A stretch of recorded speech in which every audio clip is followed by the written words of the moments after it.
টনসিলাইটিসের জন্য আমরা তাৎক্ষণিক চিকিৎসা কী করব? প্রথমেই হচ্ছে শিশুকে কোনো শিশু বিশেষজ্ঞ বা ENT, নাক কান গলার কোনো ডাক্তার দেখাতে হবে।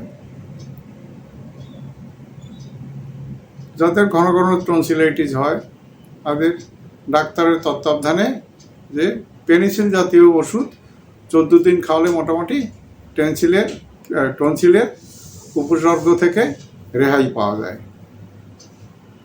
জ্বরের জন্য আমরা জ্বর হলে বা ব্যথার জন্য কাজ করে প্যারাসিটামল সিরাপ বা ট্যাবলেট দেই।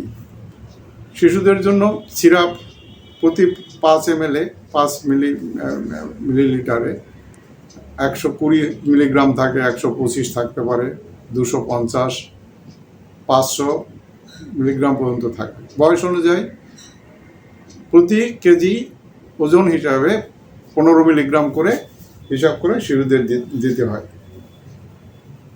এতে টনসিলের ব্যথাও কমে এবং জ্বর থাকলে শিশুর জ্বরও কমে। গলা ব্যথার জন্য এবং সংক্রমণের জন্য অনেক শিশুই খেতে পারে না, খেতে খুব কষ্ট হয়, লিকুইড খাওয়াতে হয়। গরম একটু বড় বাচ্চা হলে সম্ভব গরম নুন জল দিয়ে গার্গলিং করাতে হবে। শিশুকে পুরোপুরি বিশ্রামে রাখতে হবে। গার্গলিং করালে অনেক উপকার পাওয়া যায়, কিন্তু ছোটো শিশুরা করতে পারবে না, বড় শিশুদেরই করানো যাবে। আর একটা জিনিস হচ্ছে স্টিম ইনহেলেশন। টনসিলাইটিস হলে স্টিম ইনহেলেশন খুব উপকারী।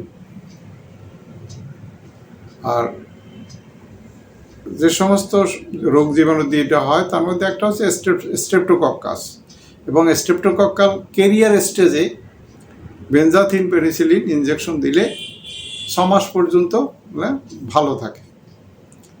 আর একটা হার্বাল ওষুধ যেটা রয়েছে, যে কিছু কিছু অনেক বিভিন্ন ওষুধের কোম্পানি রয়েছে, এগুলো নাকি একটানা খেলে অনেক টনসিল অনেক দিন ভালো থাকে।